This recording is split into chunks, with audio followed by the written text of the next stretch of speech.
बिस्मिल्लाहिर्रहमानिर्रहीम। Power corridor series की नई वीडियो के साथ शहजाद अनवर फारूकी आपकी खिदमत में हाजिर। और जैसा कि मैंने पिछली वीडियो में अर्ज़ किया था कि पाकिस्तान और भारत की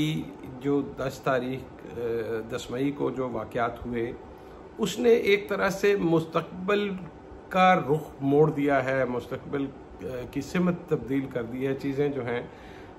वो बात जो पहले कही जाती थी कि ये सदी जो है वो एशिया की सदी है, तो वो एशिया की सदी किस तरह बन पाती है जबकि टेक्नोलॉजी समेत दुनिया के हर शोबे में मगरब और अमेरिका जो थे वो लीड कर रहे थे। तो अब इस वाक़े ने किस तरह से सारी चीज़ों को चेंज किया है, इसके लिए एक छोटी सी चीज़ आपके सामने रखना चाहूँगा कि वो किस तरह से ये मुस्तक़बिल तब्दील होने जा रहा है। और जो एक यूनिपोलर वर्ल्ड थी वो अब उसमें एक और ताकत का महवर और मरकज़ बनने जा रहा है। उसकी तरफ जाने से पहले वही एक गुजारिश के जनाब अगर मेहरबानी करें, अगर आपको पसंद आए वीडियो या उसका कोई हिस्सा तो उसको लाइक और शेयर कीजिए। और अगर आपको लगे कि आपका और हमारा साथ जो है वो मज़ीद चल सकता है और हम एक दूसरे को कुछ ना कुछ बता सकते हैं और एक दूसरे से कुछ सीख सकते हैं, तो यकीनन आप सब्सक्राइब भी कीजिए। अच्छा, गुजारिश ये है कि ये जो मामला हुआ इसके बाद एक बड़ी तब्दीली तो जो फ़ौरन आपके सामने सरफेस पे आ गई है वो ये है कि फ़्रांस में हर साल एयर शो हुआ करता है और फ्रांस के इस एयर शो में राफेल उसका प्राइड जो है वो उसका जो ज्वेल ऑफ द क्राउन है वो सबसे उसको नुमाया जगह पे मेन मरकज़ी हॉल में रखा जाता है और उसकी हैबत शोहरत से और उसकी तमकनत से वो डराया जाता है, लोगों को बताया जाता है कि हाँ जी ये है वो जहाज़ जो कि स्टेट ऑफ द आर्ट है और ये है और वो है। और ऑब्वियसली जो लोग देख रहे होते हैं, जिन्होंने ख़रीदने होते हैं अपने दिफा के लिए, जिन ममालिक ने वो दिलचस्पी लेते हैं और वो आते हैं। आपको एक बड़ी मज़ेदार बात बताऊं कि 2009 में चीन ने ये जो J-10C ड्रैगन जो है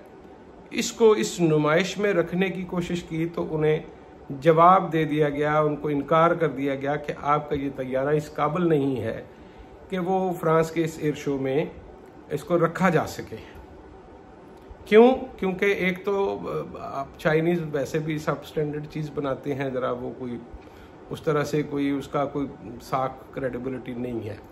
दूसरा ये है कि इसका तो इंजन भी आपका अपना नहीं है। वो ज़ाहिर है वो शुरू में जब जहाज़ साजी की तरफ चाइना ने रुजू किया तो वो इंजन्स के लिए रूसी इंजन्स पर और रूसी टेक्नोलॉजी पर इन्हिसार किया करते थे। अब की बार जो है वो राफेल मौजूद होगा, लेकिन अब की बार 2025 के एयर शो में वो J-10C मौजूद होगा। ये अलग बात है कि उसको अभी भी मरकज़ी हॉल में जगह नहीं मिली और उसको दूसरे हॉल में रखा गया है, लेकिन मैं आपको यकीन दिलाता हूँ कि इस दफ़ा ख़रीदारों की और देखने वालों की जो बड़ी तादाद है वो मरकज़ी हॉल की बजाय उसी हॉल में ज़्यादा जाएगी जिसमें J-10C ड्रैगन रखा हुआ होगा।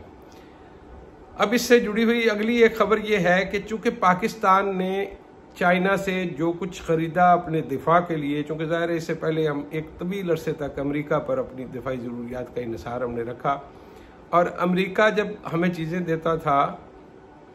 तो उसमें ये होता था कि जी ये जो नॉन नेटो लोग होंगे उनके ख़िलाफ़ इस्तेमाल हो सकता है, तो वो हम इंडिया के ख़िलाफ़ उस तरह से उनका इस्तेमाल, तो हमें क्या फ़ायदा था उसका, हम चोरी छुपे उसको इस्तेमाल करते थे डरते डरते।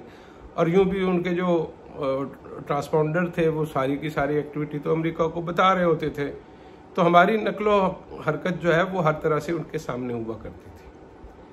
अच्छा, जैसे जैसे हमने ये चाइनीज़ टेक्नोलॉजीज़ को अपनाना शुरू किया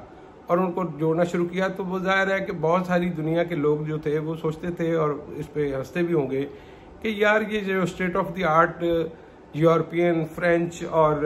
अमेरिकन टेक्नोलॉजी है इसको छोड़ के तो ये चाइनीज़ पे जा रहे हैं, अच्छा देख लेंगे। और हम ऑब्वियसली जब मोदी साहब कहते थे कि जनाब ये जो तैयारा है राफेल जब हमारे पास आ जाएगा तो फिर हम देखेंगे, ले जी आ गया राफेल आपका और राफेल का हशर भी आपने देख लिया। अब उससे हुआ ये है कि वो तो खबर साहब ने सुन ली कि जनाब वो जो कंपनी राफेल बनाती है उसके शेयर्स तो कोई गिर गए हैं, कोई 12% के करीब, जबकि जो चाइनीज़ कंपनी है जो J-10 की सीरीज़ बनाती है उसके शेयर्स की कीमत जो है वो ज़मीन से आसमान पर पहुंच गई है। ये तो है एक पहलू। अब अगला पहलू ये है कि बहुत सारे लोगों को ये लगता है, और सोशल मीडिया पे खबर गर्दिश कर रही है, मैं बिलखसूस जो मोदी ने एक खिताब किया जिसमें उसने कल कहा कि जी हम खून और पानी को एक साथ नहीं चला सकते, मुज़ाकरात और दहशतगर्दी साथ साथ नहीं चल सकती, तो ये न्यू नॉर्मल होगा। तो उसकी कहानी ये थी कि पाकिस्तान ने पहले ही वाजे कर रखा था कि भाई एक तो ये है कि सिंध आस मुआहदा जो है उसको फिल फॉर पाकिस्तान के पानी खोले जाएं, और दूसरा ये थी हमारी शर्त, क्योंकि जब पाकिस्तान रिटेलिएशन की तरफ जा रहा था, तो मैंने पिछली वीडियो में शायद अर्ज किया, तो हमें रोकने के लिए बहुत सारे ममालिक ने कोशिश की, जिनमें से फ्रांस भी था कि आप बैठ के कर लेते हैं, ये पानी का मसला भी हल हो जाएगा, तो देख लेते हैं। तो बुनियादी बात ये थी कि पाकिस्तान जवाब न दे। जब पाकिस्तान जवाब नहीं देगा तो जाहिर है आप एक कमज़ोर फरीक की हैसियत से मुज़ाकरात की टेबल पर बैठते। अब वो पोजीशन नहीं रही। अब जब ये सारी चीज़ें तय हो गई और डोनाल्ड ट्रंप का दूसरा ट्वीट भी सामने आ गया, जिसमें डोनाल्ड ट्रंप ने फ्रैंकली ये कहा कि मैंने तिजारत को एक हथियार के तौर पर इस्तेमाल किया, और मैंने इन दोनों मुल्कों यानी पाकिस्तान और इंडिया को कहा कि भाई अगर आप मेरी बात नहीं सुनोगे, जंग से बाज नहीं आओगे, तो फिर मैं आपके साथ तिजारत नहीं करूंगा। अब तिजारत की कहानी ये है कि पाकिस्तान की तिजारत तो माड़ी मोटी बेचारी, हमारी टोटल तिजारत ही कितनी है बाहर दुनिया के साथ, और उसमें से भी एक पोर्शन जो है वो अमेरिका के साथ है। तो वो इतना बड़ा लॉस शायद पाकिस्तान के लिए नहीं है, लेकिन भारत के लिए ये बहुत बड़ा लॉस होगा, क्योंकि भारत की तिजारत का हजम भी बहुत ज़्यादा है। और आने वाले वक्तों में जो इंडिया के साथ, जो इंडिया को चुदराहट दे रहा था अमेरिका, इस खित्ते में बदमाश बना रहा था ताकि वो चीन और पाकिस्तान दोनों पर नज़र रखे और इनकी लगामें खींच के रखे, तो वो जो पंजाबी में हमारे कहते हैं ना जी कि मारे ना लो लारा चंगा, कि आप मारे ना, चूंकि मार का डर रखना ज़रूरी है कि मैं मार सकता हूँ तुम्हें। लेकिन एक दफ़ा जब आप मार लेते हो या आप मार नहीं पाते हो या उसको मार से फ़र्क नहीं पड़ता, तो फिर वो डर खौफ ख़त्म हो जाता है। फिर उसके बाद वो जो आपको वो जो उससे फ़ायदा हो सकता है, वो फ़ायदा आप गंवा देते हैं। तो इन सारी सूरत हाल को जब हम मद्देनजर रखते हैं तो हमें पता ये चलता है कि वो जो एक तासर था भारत का एक बड़ी जंगी ताकत और जंगी मशीन होने का, एक तो वो ज़ायल हो गया, और वो जो उसकी चुदराहट का ख्वाब था वो भी मिट्टी में मिल गया। और अब अमेरिका को ये सोचना पड़ेगा कि जो मुल्क जो है वो सिर्फ पाकिस्तान से नहीं निपट सकता, वो चाइना से कैसा टक्कर लेगा। अब चाइना और पाकिस्तान इस वाक़ये के बाद और करीब आ गए हैं। अब पाकिस्तान के लिए एक और बड़ी खबर ये है कि पाकिस्तान और चीन के दरमियान एक नए जहाज़ का जो स्टेल्थ तैयार है, ख़वातीन हज़रात, स्टेल्थ जो खूबी है, वो एक ऐसा जहाज़ होता है जो रडार पे नज़र नहीं आता या वो अपने आप को छुपाए रखता है लंबे अरसे तक, और किसी ख़ास इक्विपमेंट की मदद से ही आप उसको देख सकते हैं। तो वो J-35 के 40 तैयारों का एग्रीमेंट हुआ है पाकिस्तान के साथ। अब जब ये इसका जिक्र आया है तो मैं ये बता दूं कि इसका जिक्र मैं इसलिए कर रहा हूं कि बहुत सारे लोगों को ये लगता है कि जो अमेरिका के दबाव पर ये सुलह हुई थी, और सुलह के बाद पाकिस्तान ने तो बिलाशुबा बिल्कुल ठीक तौर पर फतह के शादियाने बजाए, लेकिन कल मोदी ने कहा हम नहीं मानते, तो ये खून और पानी नहीं चल सकता, तो हम मुज़ाकरात और दहशतगर्दी नहीं चल सकती, तो ये न्यू नॉर्मल है। तो वो हम पहले बता चुके थे कि भाई एक तो आपने पानी हमारा खोलना है, और दूसरा ये है कि हम चाहते हैं कि ये कश्मीर का पुराना स्टेटस बहाल करे। ये इनकी यूनियन का हिस्सा नहीं है, ये एक मुतनाज़ा इलाका है और हम इसको इस सूरत में नहीं मानेंगे। भारत को लगता ये था कि यार 2-4 चपेड़े लगाएंगे पाकिस्तान को, और पाकिस्तान जो है वो रोता धोता अमेरिका के पास किसी और के पास जाएगा। और बाय द वे अमेरिका की तो सपोर्ट हासिल थी इसको, वो मैंने पिछली वीडियो में अर्ज किया, और वो अगर आप तफसील से सुनेंगे तो इस बात का तनाज़र आपको समझ आ जाएगा कि मैं किस तरह। तो वो जब इंडिया को लगा कि, जब अमेरिका को लगा कि यार ये तो जो रहा सहा हमारा थोड़ा बहुत भरम है, ये तो वो भी गंवाने के चक्कर में है, तो वो उसने कहा कि रोको रोको रोको रोको, और उन्होंने बीच बचाव कराया। अब हमारे मुज़ाकरात होने हैं, तो मुज़ाकरात में ये दो चीज़ें जो हैं उसके बगैर पाकिस्तान मुज़ाकरात की टेबल पर नहीं बैठेगा। एक तो ये है कि पाकिस्तान के दरियाओं का पानी खोल दिया जाए, और अगर पानी नहीं खोला जाता तो इसको ऐलान जंग तस्वर होगा और पाकिस्तान इससे ज़्यादा सख्त कार्रवाई करेगा। नंबर 2, कश्मीर का पुराना स्टेटस जो है वो ख़ुसूसी हैसियत उसकी बहाल की जाए और इसको भारतीय यूनियन में से निकाल दिया जाए। हाँ, इसके बदले में पाकिस्तान जो दे सकता है ये करेगा, वो ये है कि पाकिस्तान पहलगाम वाक़े की एक ओपन इंक्वायरी चाहता है और उसमें वो मुकम्मल तावन करेगा, जिसमें आप आप समझ लें गैर मुल्की दूसरी जो ताकतें हैं वो बिलाशुबा अपना नुमाइंदा भी उसमें मुकर्रर करें और उसमें चलें, पाकिस्तान का भी बंदा रख लें और आप इस सारी सिचुएशन को देखें। चूँकि ये पहली दफ़ा हो रहा है कि भारत के वावेले के बावजूद उसके वावेले पर कोई यकीन नहीं कर रहा कि इस वाक़े में पाकिस्तान का हाथ है। पहले किसी हद तक जब बात होती थी तो चूँकि हमारा माजी इस तरह का है तो लोग शक शुबे की नज़र से देखते थे,